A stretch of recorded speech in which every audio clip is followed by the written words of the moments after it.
Morning, Melissa. Good morning, Tom. How are you? I'm well. How about yourself? I'm doing well, thank you. Good, good. Morning, Tom. Hey, good morning. How are you this morning? I'm well. How are you? Well, I can't complain. Long time no see. Really? Can you hear me all right? Absolutely, Good, good. absolutely. Good morning. Good Good morning. morning. Good morning, Mr. Jadik.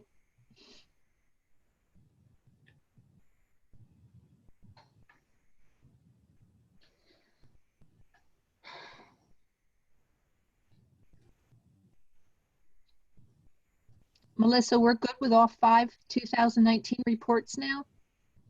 So the police department one is built into what we already discussed yesterday, correct? Correct. I have Okay. the items highlighted on that report. Okay. And then we have firefighter defined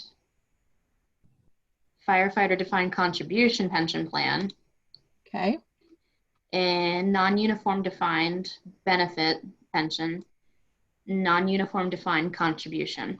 perfect. Okay. Yep, they're all in the same format and I have them recapped with the first Excel sheet.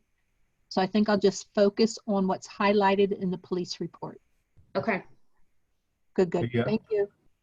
Sorry for Phyllis, the short notice there. Oh, no problem. Phyllis, the pension reports look fantastic. I thank you. They're really, really great. And I like to see that zero distress level. Yeah.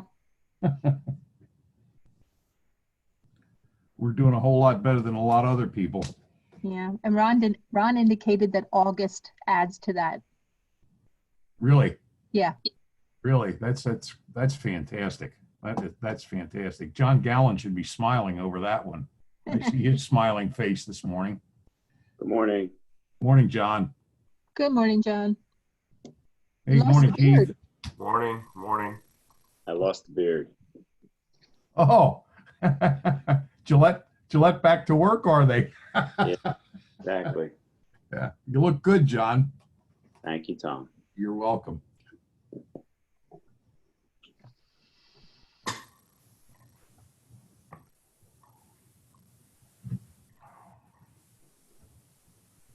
Good morning. Hey, Good morning, morning. Steve. Good morning, everybody. Morning, Pat. Thought you were going to be away, Pat. No, I wouldn't miss this for the minutes for nothing. Oh, thank you, Pat. I love hearing Phyllis's presentations. No, I'll be out tomorrow.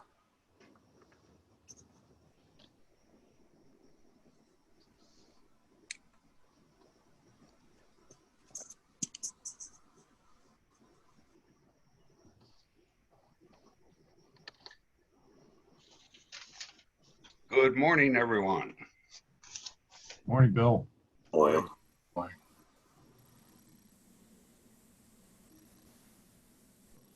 Steve, what are you doing?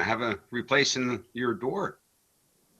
No, of course they show up, 20 minutes before the meeting starts when I'm up in my office. They're putting a retractable awning up. Oh, nice. I didn't know Shank did that. Yep. Good. I need to call them to get a motor replaced on mine. Now you can spend a little more time over there, Bill. Yeah. We're putting a toll booth on the fence on that side. Oh, now be nice.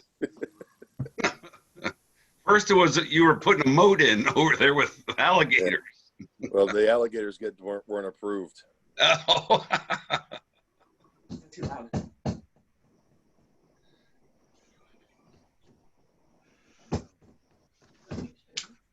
Yeah. Unmute me. Yeah. Click it. We'll give everybody another minute or so. John looks like the shadow guy.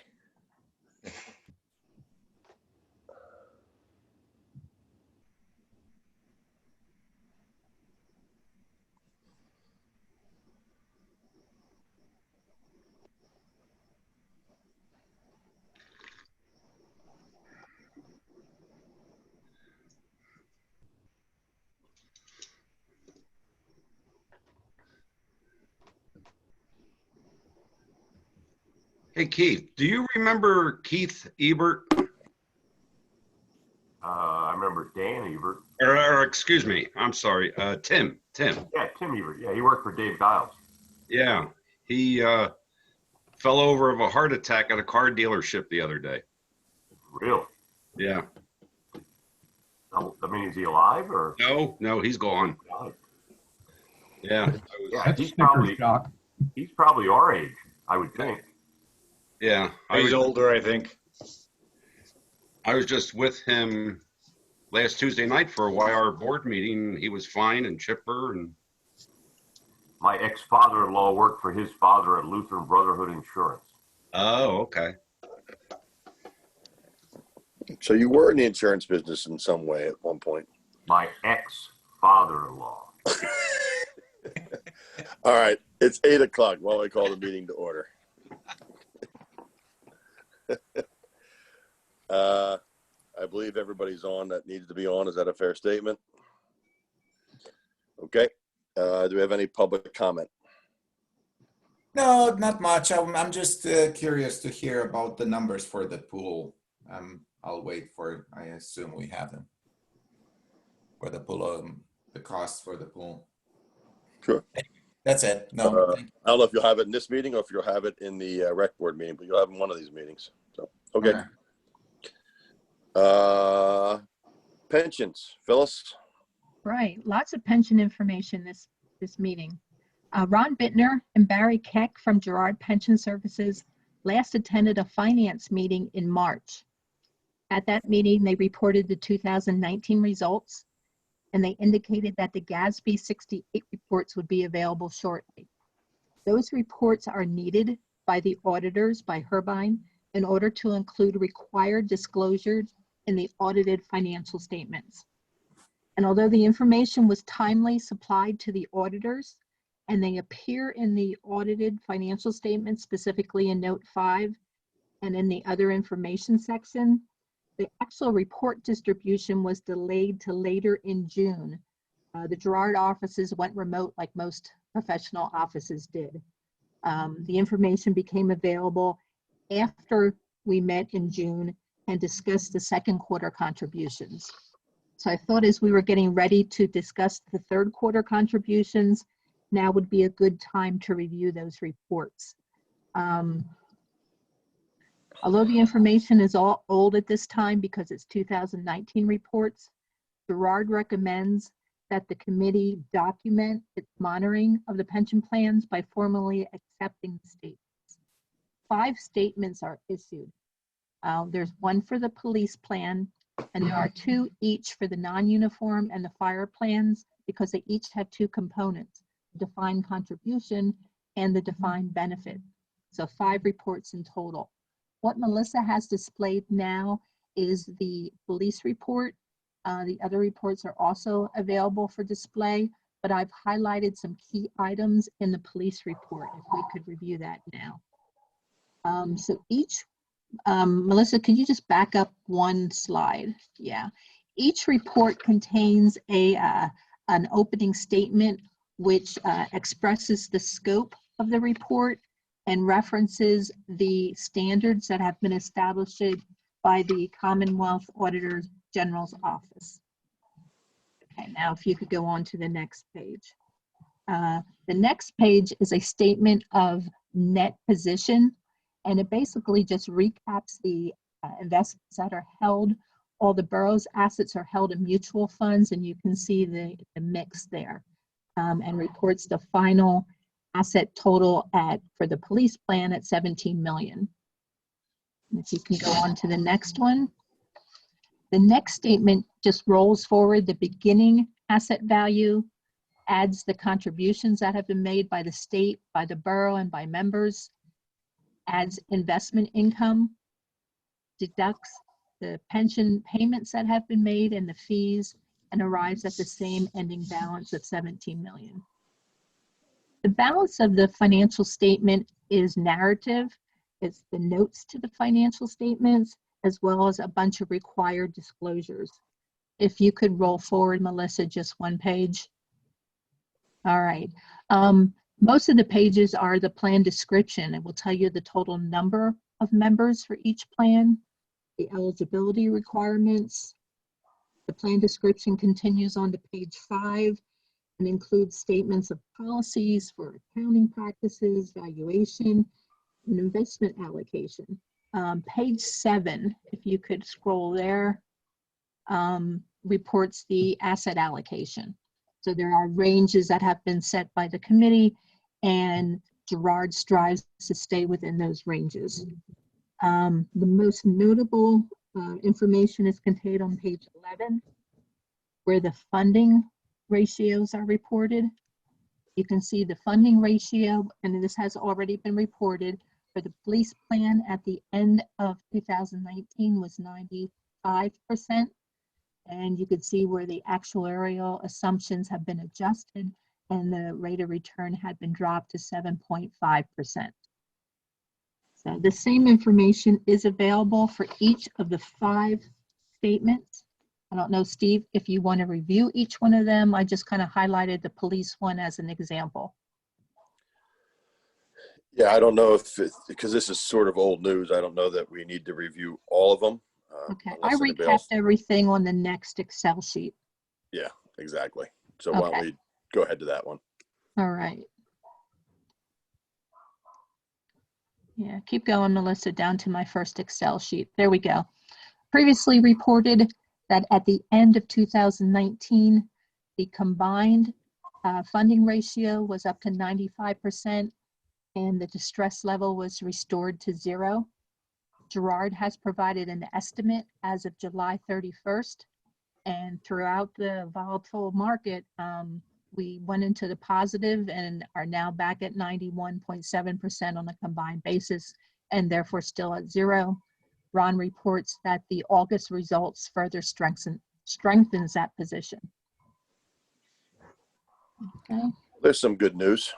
The next slide just quantifies the asset value. You can see from 18 and 19, the total asset value rose from 21 million to 26 million, and the rate of return in 2019 very strong at over 20%. Through the end of July, the asset value remained about the same, and the rate of return went positive and is now just over 1%, again, stronger with the August results. I think everybody needs to just take a step back and remember what happened December of 18, how bad that market was that 1 month. And we recovered from it relatively quickly in 2019. Okay, go ahead. Right. All right. So that is basically the reports. Gerard is recommending that the committee take action to accept the reports that are dated December 31st of 19, just to document the committee's continued monitoring of the pension plans. Is there a motion to accept those statements? So we're making a motion to accept all the GASB 67 financial statements for the police, the non-union, and the fire, and yeah, 60. Actually, the reference is 68. Oh, sorry. That's okay. I'll make that motion. Second. All in favor? Aye. Against? The ayes have it. Moving on. All right. So that leads us to, if you can roll forward, Melissa. There we go. We're at a time where we would be making the 3rd quarter contribution. To date, we've made just 1 quarter of the funding gap, just to make sure that we were keeping pace with the MMO. By the end of the month, we will know what the state aid will be. We estimated that the per unit value would be $5,100. We don't know what that value is. We'll know in the next coming weeks. So at this time, if we were to stay on our usual schedule, I would be making 3rd quarter contribution. So the motion is needed to make the contribution as we did with the 1st and 2nd quarter, or to make the contribution with any additional amount. Okay. Well, I'll start this out by saying my personal opinion is we should make the budgeted amount that we said we were going to make. we are in a spot right now where it looks like the pensions are pretty well funded. Doesn't mean we can't make an excess contribution in the fourth quarter if we need to do that. But for now, because there is still some stuff up in the air, we need to, it's my opinion that we should just make the planned pension, the planned amount for the third quarter. So I will make that recommendation. I'll make that motion. I'll second it. Okay. So we have a recommendation to make the planned or the budgeted amount for the third quarter. And is anybody against that or all in favor? Aye. Aye. Aye. All right. The ayes have it. Okay. Okay. The next piece of business will be then what has been calculated for the 2021 MMO. There's some history there, so you can see what we've made as far as excess contributions in the past. The next slide will show you what has been computed for 2021. So we use the same actuarial values that were used in 2020. And the MMO is just about 100,000 less than it was for the current year. And if you go on to the next slide, I can show you how that is calculated. So the normal cost percent is what was derived from the 1/1/19 valuation and reported on the Act 205 report. So those percentages remain unchanged. What changes from year to year are the estimated wages. So the 2021 MMO is based on the estimate of the 2020 wages for all eligible participants. There were some changes in the number of participants from the current year. 4 police officers retired or will be retiring in the next few days. All of them, however, were already in the drop program, so their wages had already been excluded. An additional officer, Lieutenant Endy, dropped effective September 1st, so his wages fall out of the estimated wages. The amortization number also changes. That's a valuation of the unfunded piece, and then it's spread. So the resulting MMO, you can see in the far right column, is the 1,191,000. The forms that are needed to follow, Melissa, if you could scroll down to the first one. There you go. That's a usual form you're accustomed to seeing. So there is one for each component of each of the pension plans. So there's 5 forms. What's required at this time is for the committee to recommend these amounts to council so that council can approve them in September. The actual deadline is September 30th. And then they would be adopted as part of the 2021 budget. So a motion is needed to recommend these amounts to council. So moved. We have a motion.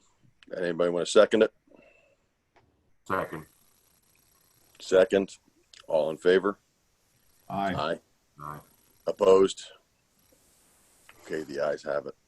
Okay. So that concludes what I had planned to discuss regarding the pension plans. Are there any pension related questions so I can follow up with Gerard?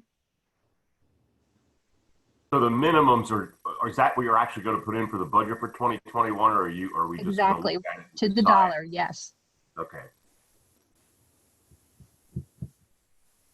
Yeah, and once we see where we stand financially, if we want to make excess, but it's always been my understanding, and correct me if I'm wrong, I haven't been on this committee that long.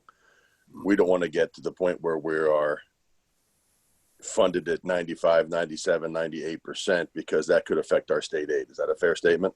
That is a fair statement, but there are additional plan reductions in the assumptions that are planned to get us to a targeted point according to the funding plan that we devised. Correct. Okay. So we will not be in danger of overfunding and jeopardizing state aid. Perfect. Okay. I have a question. When does the additional assumed rate of return, when do we change the assumed rate of return? Is that part of that? I have to refer back to the investment plan. We have a target date to get down. We were going to do it in steps, but there's no real deadline. And we're currently at 7.5. Correct.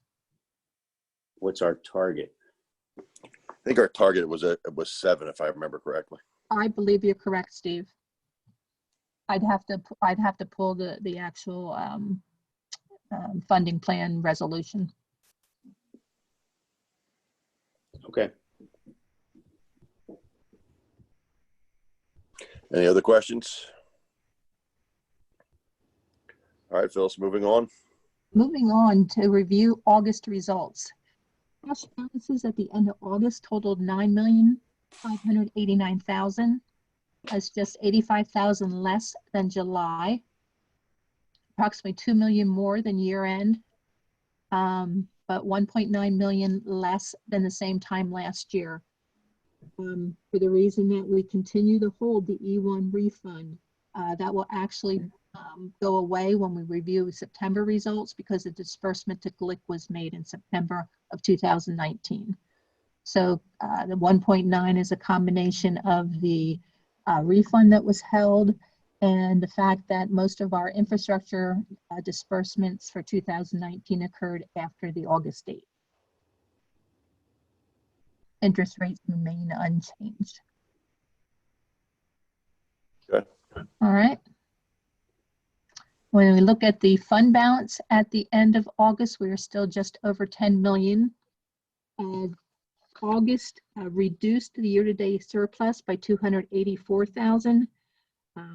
There are no unusual results in August. Through the end of the month, the number of payrolls are now even when we compare 19 to 20.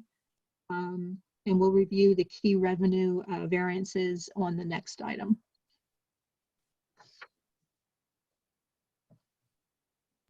If you could roll forward, Melissa. There we go.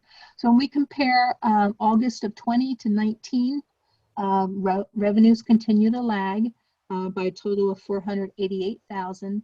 The key variances are listed below. Real estate taxes continue to exceed last year as a result of the rate increase, and the other categories, as we reported in previous months, are lagging. We'll look at the detail of the other taxes in just a minute.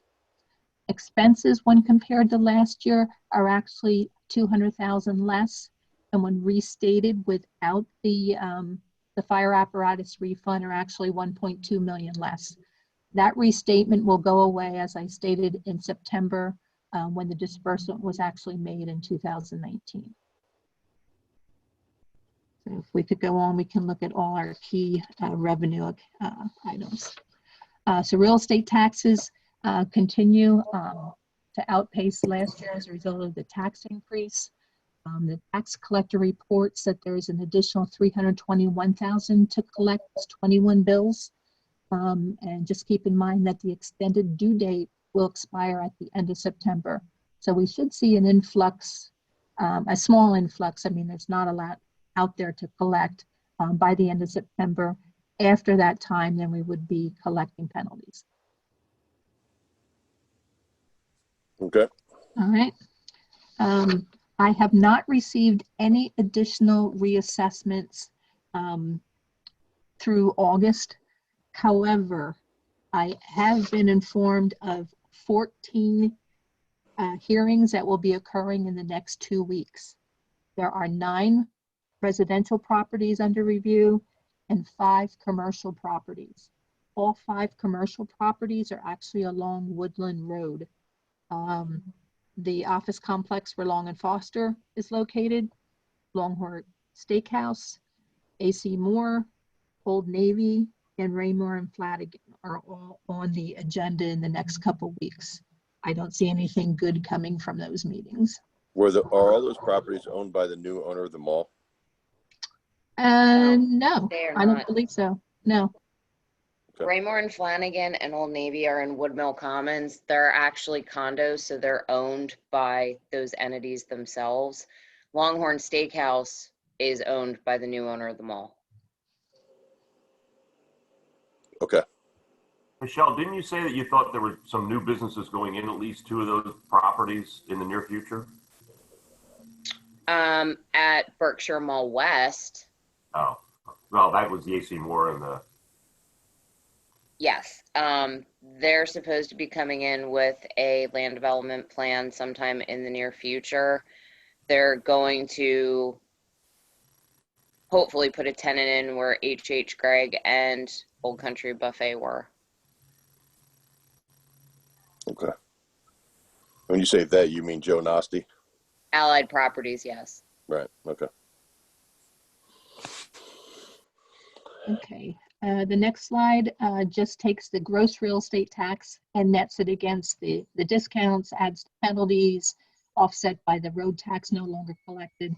So the net real estate taxes, as you can see, is ahead 243,000.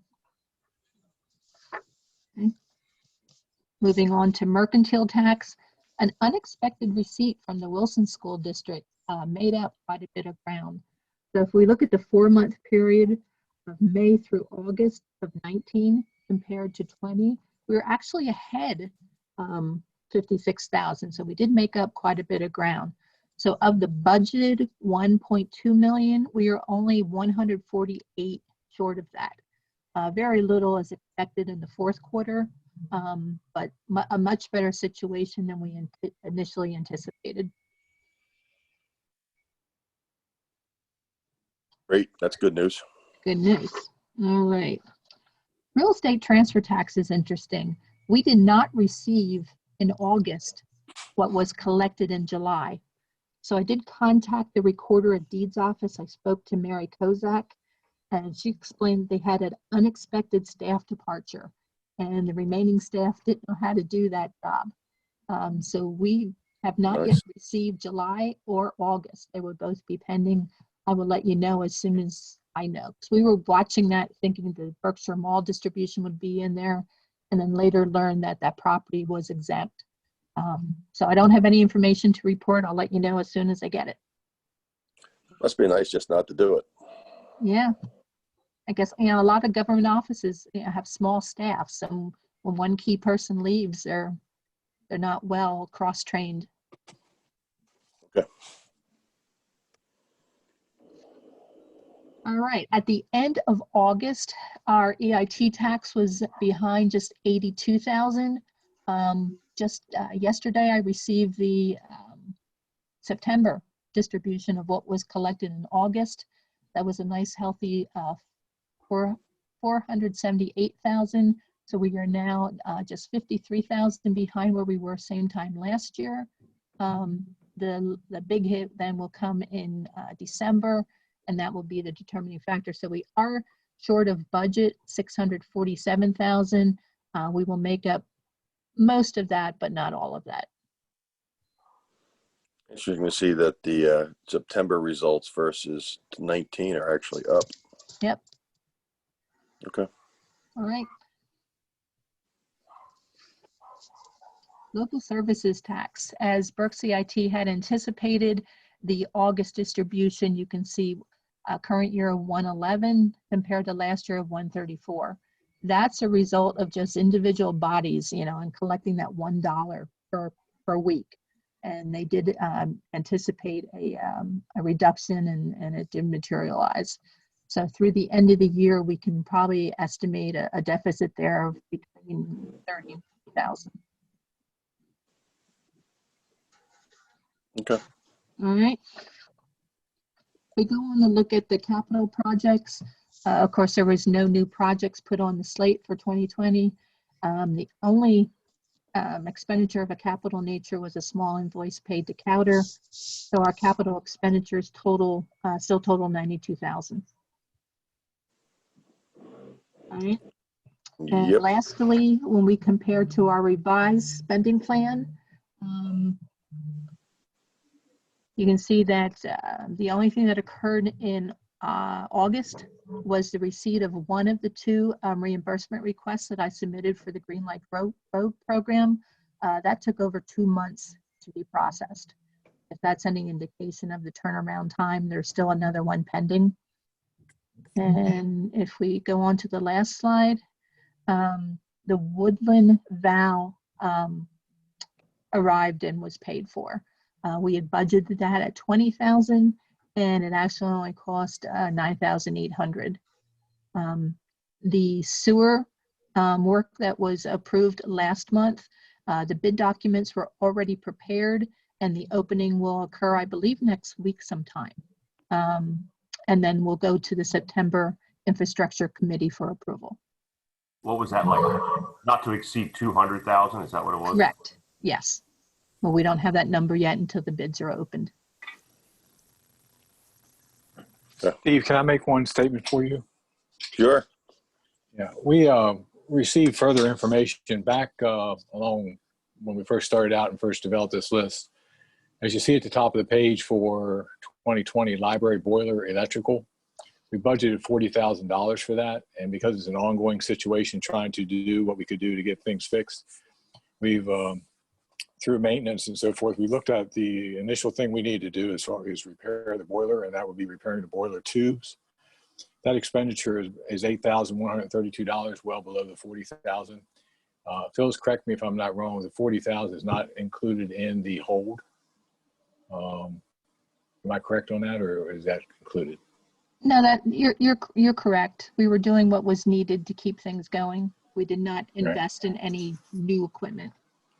So with the Finance Committee's approval, Steve, I'd like to bring to council on Tuesday a request to, complete this emergency repair at the library, so we're on track for providing heat for the winter. Any other repairs as far as air conditioning will be budgeted for in the 2021 budget. I'll make that motion. Second. Okay, we have a motion to make the improvements to the boiler to heat up the library for the winter. We have a motion and a second. All in favor? Aye. Aye. Any Wasn't there opposed? something else with the library too, Tom? That was the air conditioning piece I think we were Oh, the air discussing. conditioning. That's what it was. Yeah. We decided to That put was- that off till next That year. we said we'll put in the budget for 2021, correct? So, thank you, gentlemen. No, thanks, Pat. Okay. If we're ready for other business, I just have 2 comments to add. I'm currently working on the valuation for the post-retirement benefits. I'm working with Mock and Hop to get that report that's required on a 2-year cycle. So that's currently underway. And as we enter our budget season, I'm starting to receive information for next year. We were concerned about the lack of travel and what that might do to next year's liquid fuels money. And I did receive the estimate from PennDOT. In 2020, we received $370,000. The PennDOT estimate is reduced to $333,000. So a reduction of almost $37,000. So if that's any indication of what we'll be experiencing next year, that will of course have to be incorporated into the budget. Okay. That's all the comments I have at this time. Any questions? I know you the answer, Phyllis. Are you going to try to do a projection before the next council meeting? I sure am going to try. Okay. My only comment, Steve, would be that if we can get a projection before the next council meeting, and we do want to go back to infrastructure on September 21st and find out, my feeling would be that if there is any other projects that Jim feels needs to be done before the winter sets in, either building repairs or streets or whatever it is, once we know that projection, give infrastructure some guidance as to maybe do some other project that they may want to knock out so we don't have to include it in next year's budget. Yeah, I think that's fair. As soon as we can. Assuming the projections come out. I mean, it looks like with the tax revenue not declining as much as we thought, there may be some extra dollars there to get some of those projects done versus pushing them off till next year. Agreed. Does anybody have any other additional business? I do, but anybody else have any other business? All right, I just want to update the group that Pat and Keith Durr and I sat down with Phyllis and just discussed, preliminary the budgeting process. This will be the first time that I'm the committee chair and involved in this one. So we went through that process, and we're trying to work towards getting a budget where we can look at an operating budget as well as a capital or a capital projects or a capital budget for 2021 and thereafter, so that we can just see what it costs to open the doors in the morning, close the doors at night, and then get a feel for how we're working on the operations side to try to sort of keep that separate from the capital budget. Now, we had discussed this, and I'm not sure if we discussed it last year at infrastructure, or if it was if we did it at, excuse me, if it was last year in finance, or if we did it in infrastructure. But I was requesting last year, basically some accounting for each of the different projects that we do within the borough, the capital projects. And because of the way it worked out this year, we really didn't have any, so there was not much to be seen. So I think this will help us eliminate that issue where we see our general fund and have our funds where we just, what it costs for payroll, health insurance, gas, running a car, pensions, all that kind of good stuff, separate from the capital projects budget. So I think we're going to be working towards that. I just want to let everybody know that we met with Phyllis, and she's going to do her best to get us moving in that direction. Steve, I'll share with you that I did reach out to Herbine. I spoke with the auditor that we work with and asked in his experience if other municipalities are doing something like this. I shared that response with Pat, and he replied that no, there's not other municipalities doing this reporting, that they're all adhering to the DCED format. So we'll have to arrive at something that gives you the information that's needed without reinventing the budget wheel. Okay. Yep. Well, I mean, it's interesting because when I talk to accountants, it's always about other things, but it's not municipal government. So, okay, we'll figure that out. Just want to work towards it. Maybe the answer is we just work towards what we were talking about last year, each individual project, because Miss Melissa, can you back up on what you have displayed back to the capital project list? Oh, there we go. So what's hidden on this worksheet, Steve? You can see a budget column and then the most recent months. There are hidden columns that actually show what the bids came in at, that we can keep track of the bids versus the budget and the actual expenditures versus the bids. Because we didn't open any bids this year, I just hid those columns just to make the report more concise. So they are listed by project and how they're budgeted. So hopefully we can build on this schedule. Okay, well, we'll have a little more discussion on that as we go. Okay, fair enough. Okay. Anybody else have anything for the good of the group?